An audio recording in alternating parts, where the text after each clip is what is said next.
Good evening and welcome to another episode of Talks with Phoenix. As you're aware, this podcast will discuss any and everything from feminist issues to queer issues in the world. Particularly, we'll bring it down to Nigeria. So recently, Bobrisky was arrested, tried, and sadly convicted. I want to look into this issue and take on it with a different perspective to understand what exactly went wrong. So, first things first, I want to introduce who Bobrisky is, her identity, and much more about this case that happened. So, Bobrisky's real name is Idris Okuneye, right? And for the sake of respecting Bobrisky's identity and preferred pronouns, I will be addressing her with female pronouns, she, her. So please, let's respect that as we're going on here and don't be confused. She, her, Bobrisky, she, her. Right, so Bobrisky's real name is Idris Okuneye, right? She's a Nigerian cross-dresser and a socialite, and she is quite popular as a social media personality. Most of her sound bites have gone viral on TikTok, Instagram, and other social media. Anyone who is on the internet, basically, in Nigeria knows who Bobrisky is and what Bobrisky does.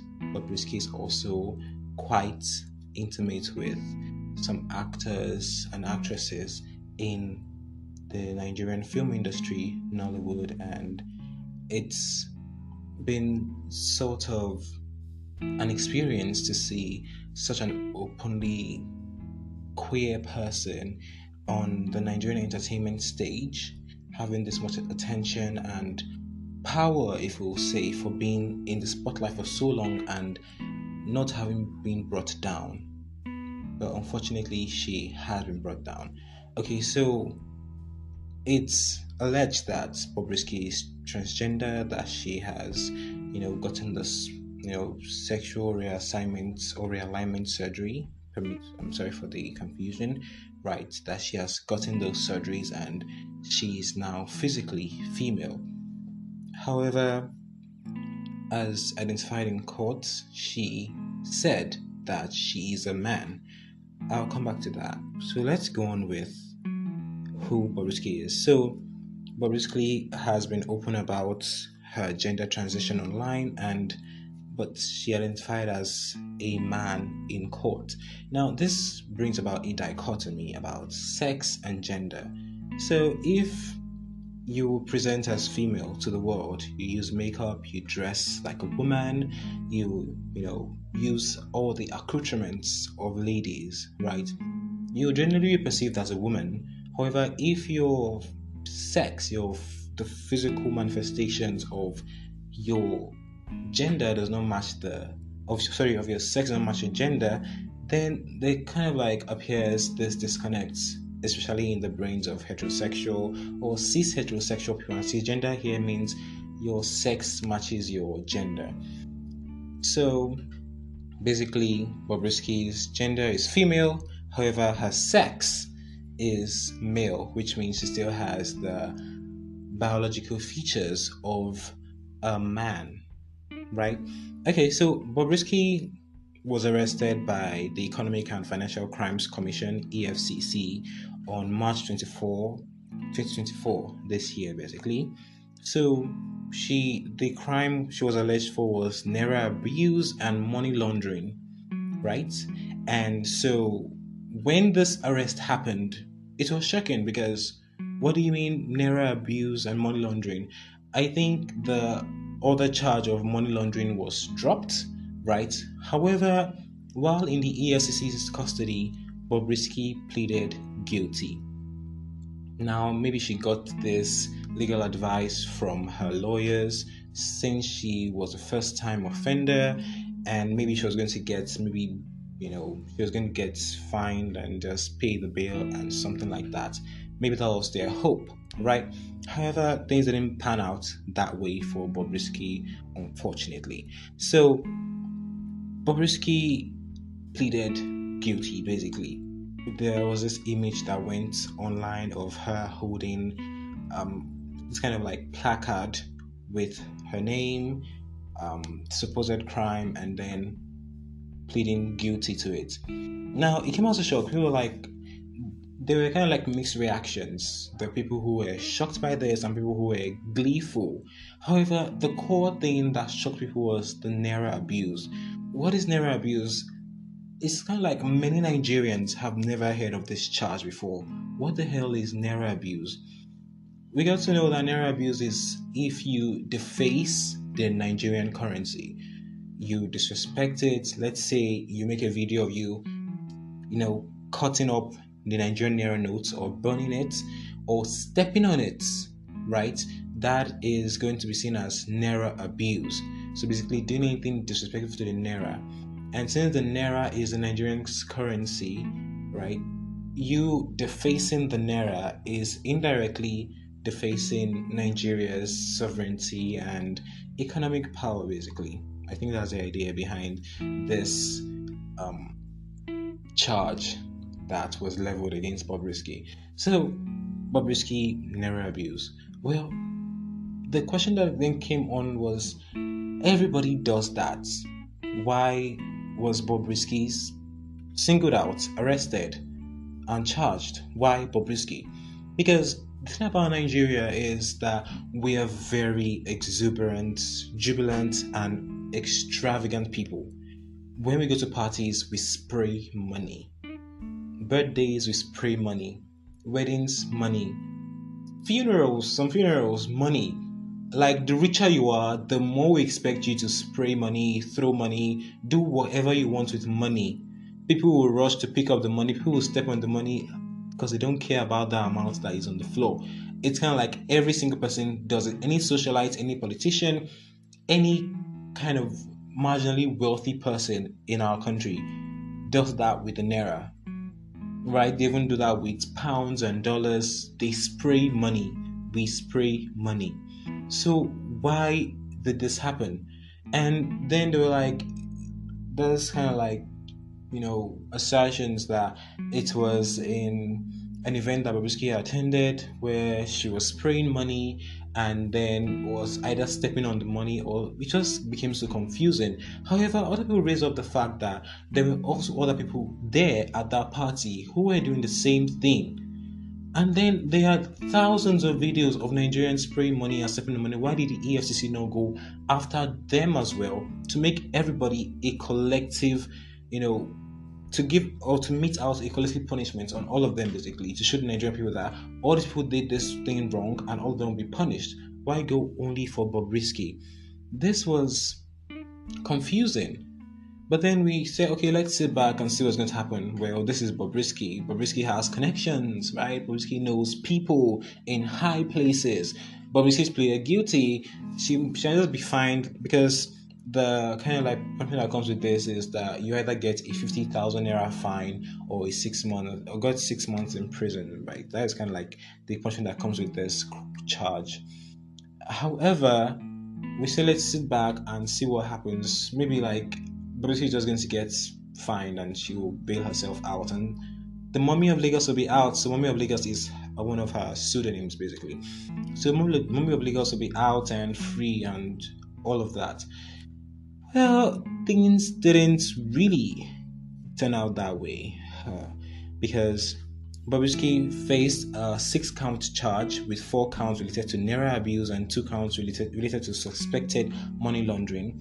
So she pleaded guilty to the first 4 counts, and the last 2 counts were struck. As I mentioned earlier, that she pleaded guilty to Naira abuse, but to the last 2 counts, it was struck out. Right, so that's something we should take note of.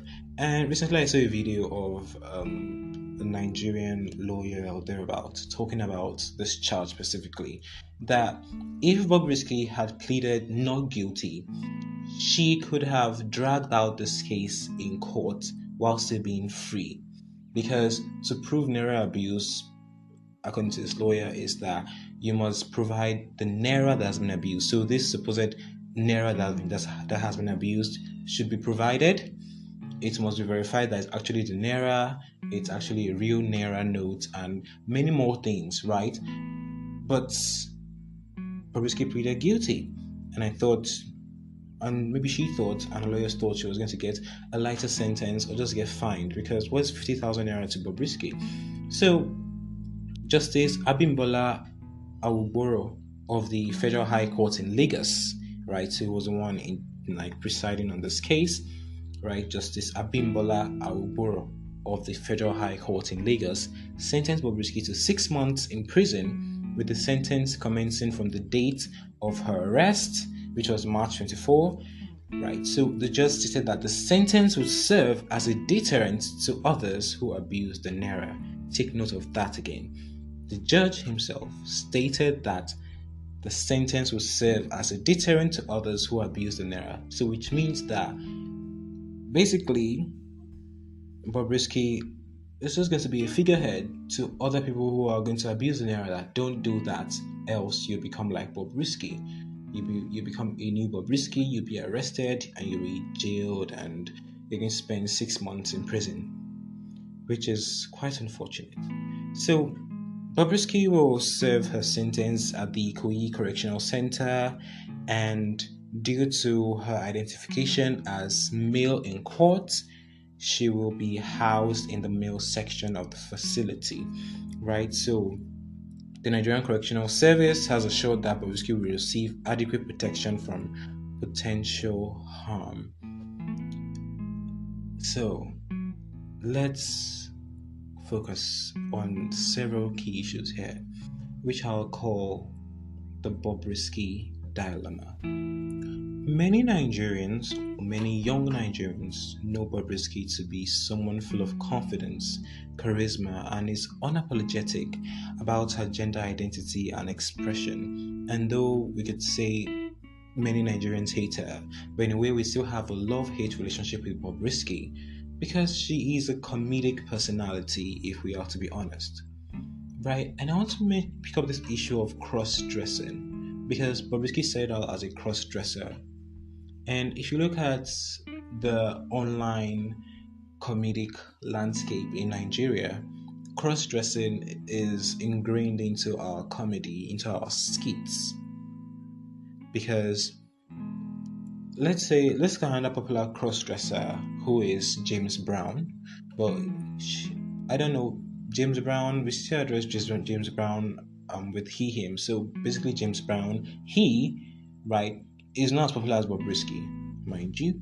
However, he's also a crossdresser, and there are still other crossdressers online who I think in the shadow of Bobrisky are able to rise up and be themselves and express themselves, because there was the figurehead there, Bobrisky. Because even though they didn't have a relationship with her, they could look at her and that, oh, Bobrisky is flourishing. Well, I should also try out. I may flourish as well, right? And if you look into the comedy landscape, there are many cross-dressers, quote-unquote. Now, these cross-dressers are not doing it because it's their gender identity, mind you, no, but they're doing it for the comedic effect. So let's mention people like Kendi Udosin and I think Steve Chooks. So these are people who make up personalities around these dresses that they wear in their skits, like Madame Teresa, Madame Gold, right? So they make up these powerful women, or some of them dress up as their mothers or their sisters to make, comedic moments in their shows. And then you look at Taoma as well. Taoma cross-dresses as a man, right? As Baba Tao. There's Ma Tao, there's Ba Tao, there's Tao, and all the, like a family basically. She plays each and every of these characters in her, skits. So that's the same way that there's other comedians, kind of like act as a woman here, as a sister here, as a mother there, and others. Like any Nigerian who is listening right now will know what I'm talking about. They have many of these, comedians, right? Stand-up comedians or skit makers who just dress up as women in their skits just for the purpose of comedy. However, we allow it in that comedic landscape, that's in that comedic microcosm, because that is where we can permit it, because it's for the comedy, it's for the jokes. And those comedians don't do it outside the context of comedy. Bobrisky is not doing it for the comedy. James Brown is not doing it for the comedy, and other crossdressers are not doing it for the comedy. So it's their lives, it's actually who they are. Right? And so it was shocking that Bobrisky was not arrested for being an openly, feminine person, or a cross-dresser, or for even being transgender. No. For the crime of narrow abuse, as a first-time offender who pleaded guilty and supposedly showed remorse.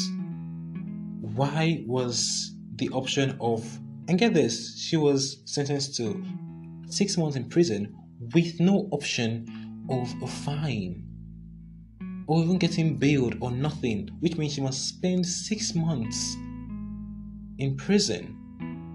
What for? Why such a harsh treatment of Bobrisky? Why is the treatment so hard on Bobrisky, when several other Nigerians out there, much more powerful and influential than Bobrisky, do that? Why is there so much focus on Bobrisky? And the glee that many homophobic and transphobic Nigerians had to this was just so perverted and sickening. And I could not look at those comments. I saw them and I was repulsed. I had to scroll away or look away. But I couldn't look away for too long, because this happened to Bobrisky. What could happen to any other regular Nigerian? Because get this, Bobrisky, no matter what we say about her sexuality or whatever, she still has influence. She still has some measure of power. Now think of the regular Nigerian. You have your own wedding or a funeral or a party, and you spray money, and somehow a video of you gets taken and sent to the EFCC, and EFCC comes and arrests you, and you who have no power, influence, or whatever cannot even influence what goes on, and then you get arrested, tried, and then you spend 6 months or maybe higher in court, in prison, right? So this now brings up other situations that we have to think about their ramifications for. That so no more spraying money in clubs, or at parties, or at weddings, or at funerals, or at events. Then what makes our events Nigerian? Because the measure of a Nigerian event is how extravagant it is. Beyond just the extravagance, what about our rights? What about our protection? People could use this to witch hunt other people.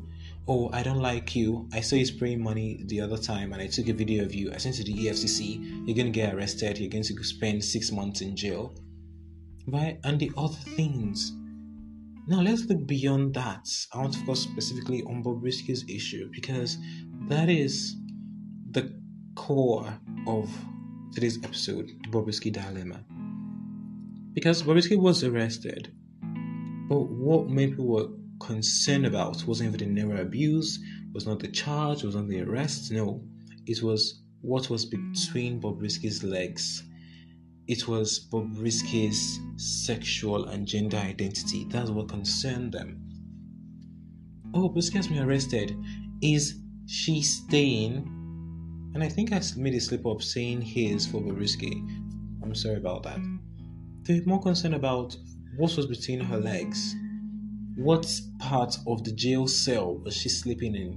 Was she with the women or with the men? And when Bobrisky was sent to, prison, the correctional center released or told the press that they have confirmed that Bobrisky still has a penis and balls, and Bobrisky will be in the male center, the male part of the prison. Now, how much scrutiny has been placed on someone's gender and sexuality, or any prisoner, any criminal's gender and sexuality before they were sent to prison? No one, except queer people. By this I mean gay, trans people, cross dressers. Because to Nigerians, we are more of a charade, quite more of a charade. There's something farcical, something to laugh at, something to degrade, something to look down on, to shame, to find unpalatable, to find repulsive, right? Something to talk about and tell your children, don't be like them, else you end up like them, right? That people are undeserving of rights, they're undeserving of living as humans, that their identity, their humanity, their personality, their existence must be questioned every day, because queer people are seen as a threat to the Nigerian society, to the Nigerian culture, Nigerian tradition, Nigerian ethos, basically. That queer people are some kind of perversion of our culture, that queer people are some kind of, like, let's say, a Western influence that's trying to degrade our culture, that's trying to bring down the Nigerian spirit.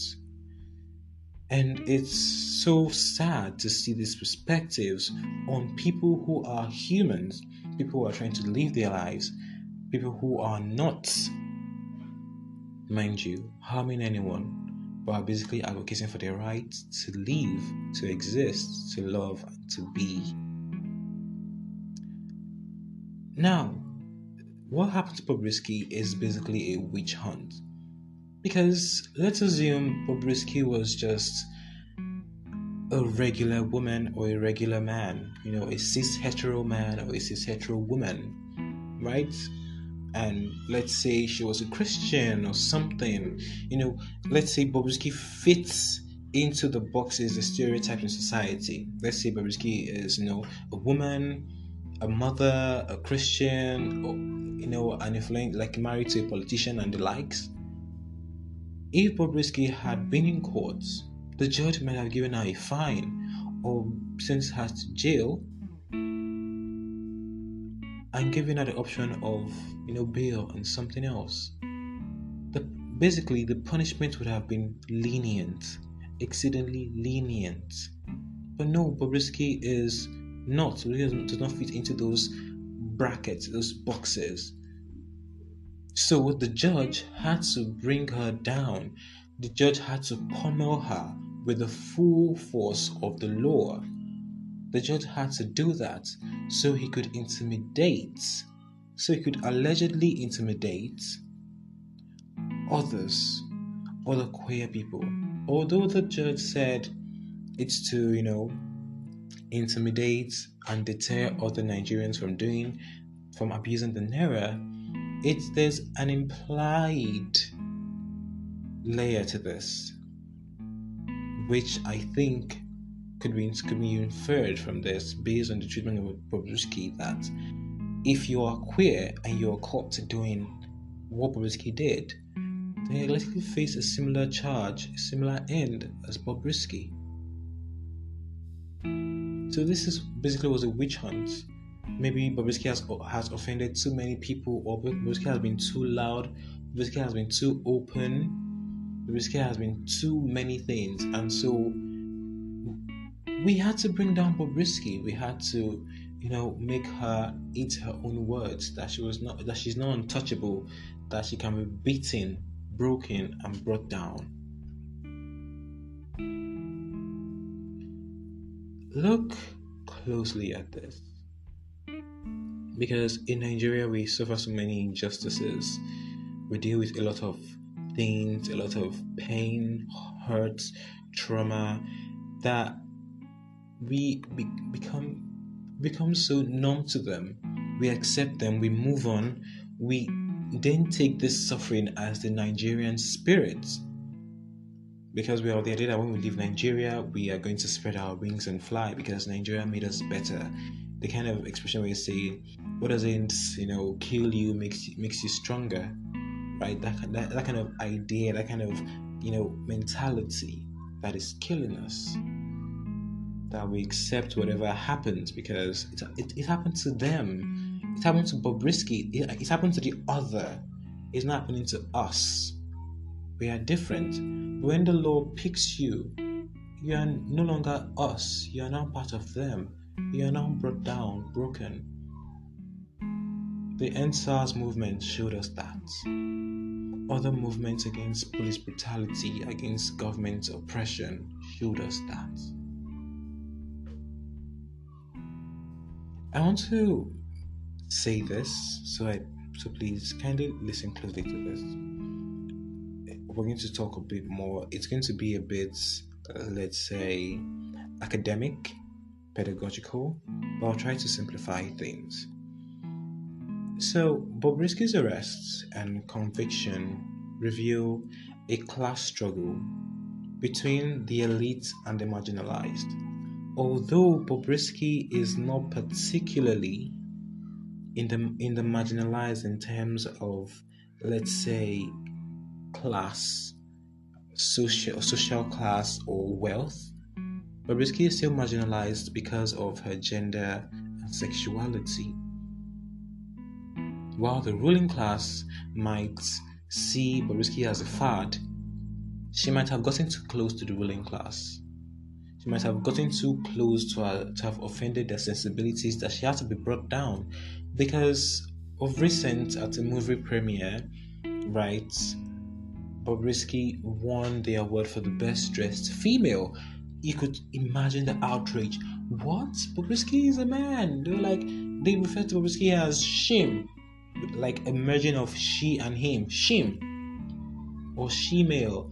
Many degrading words were leveled against Bobrisky.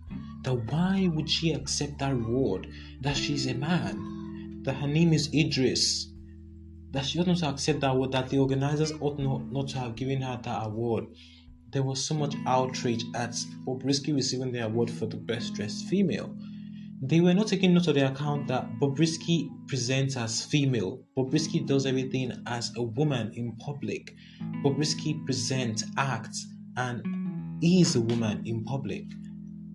But no, that was an affront, because how could a transgender woman get the award of a best dressed woman? Oh my goodness, the outrage. Right, because they saw that you're a man. You're a man, right? And men are typically privileged in society because you have a penis. Doors open for you. You go places, you meet people. Being a man itself is power. But then Bobrisky threw all that away and is now a woman and is now getting awards for women. Men and women their minds were blown, and they expressed that openly. And tonight, I wonder how Bobrisky deals with all that, all the hate, and she just kind of ignores it or just breezes through it. And I think that was where maybe her downfall started, because she received that award as a trans woman, and that was unacceptable to many. Furthermore, although she received that award, I think director or producer of the movie, I think Eniola Ajawo, came out to clarify that what he did was just a stunt, a PR stunt to draw attention to the movie, and that itself made me cringe and just kind of felt like I should show my revulsion publicly, but I didn't. That why would you use Bobrisky for a PR stunt? Bobrisky is a human. Bobrisky is a person deserving of rights, of dignity. Why would you use her as a PR stunt? It's kind of like when people pull a prank on you and then just say it's just a joke, don't get mad at it. Why couldn't you just give the award to a biological female and let it be that? No, they had to show Bobrisky was just something comedic, just a stunt to draw attention to the movie. So Bobrisky was basically meaningless to them because it was just someone they could use and toss away, right? Bobrisky was just a stunt, and that must have been jarring to Bobrisky to hear that you were just used for publicity and nothing more. Going on, the state's violence against Bobrisky is a means to maintain a patriarchal and heteronormative control of our society, to entrench that perpetuating ideology, to make it dominant. And here, patriarchal here means, the rule or the privilege assigned to men over women. And then heteronormative here, it means heterosexual, which means as a man you like women, as a woman you love men, right?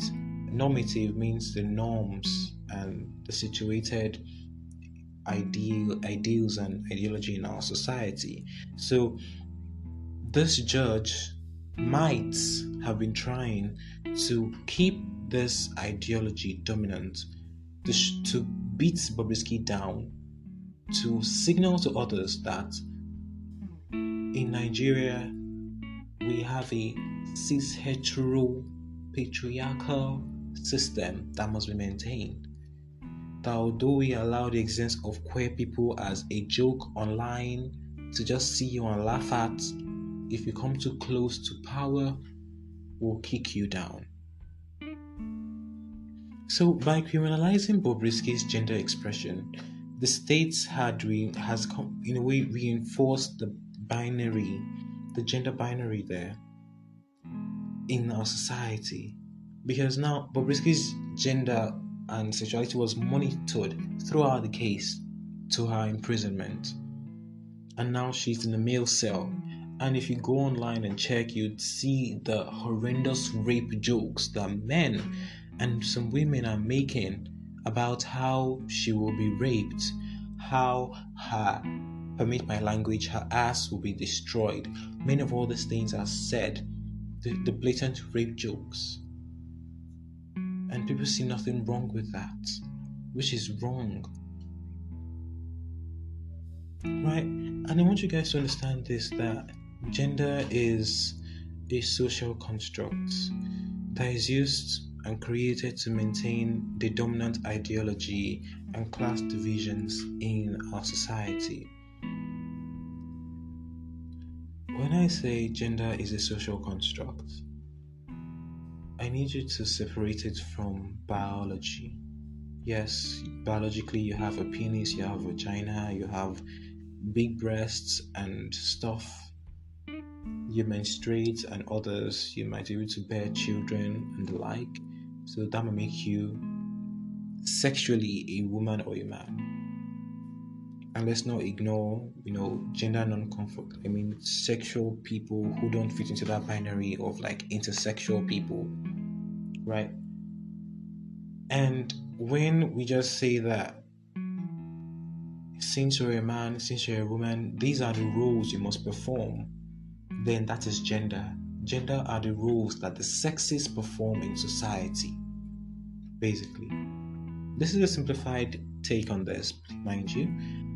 So, if Bobrisky can be a woman in that she's makeup, dresses like a woman, speaks like a woman, uses long nails, hangs out with men sexually and romantically, those are the things that are typically assigned just to women.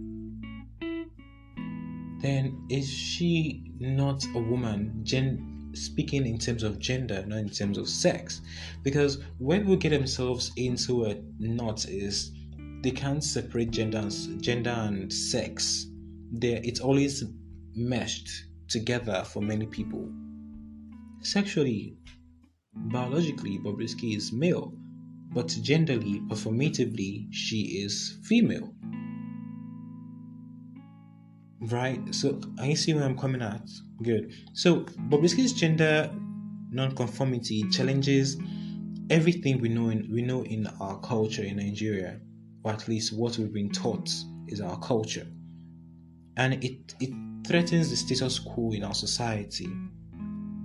And as many people try and put it, that Bobrisky is bringing down our society, Bobrisky is trying to destroy our society, Bobrisky is an aberration to our society. You should see the things people say about Bobrisky, the things pastors, prophetess, prophets say about Bobrisky and other gender non-conforming people. Right? So Bobrisky's gender expression to me, I think, is a performance that disrupts the gender binary and the sexual control in our society,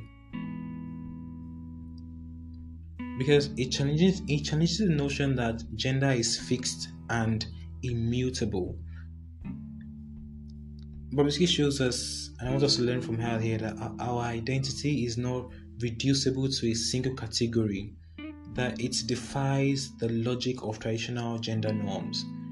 When I am on the street and I see women who have a masculine sense of dressing, or men who use something feminine in their dressing, I am so proud. I'm so happy because I see people expressing themselves, being free and happy, and that fills me with joy. Because what better thing in this world than being able to be free in who you are, to express yourself not just with your words but with your dressing?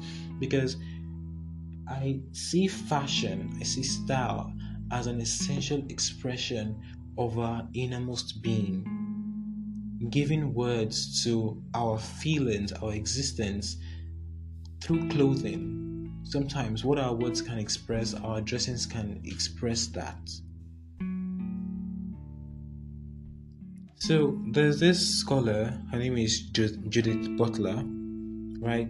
She came about the concept of gender performativity, right? It's relevant here. Butler argues that gender is not an inherent trait, but a performance that produces and reinforces societal expectations.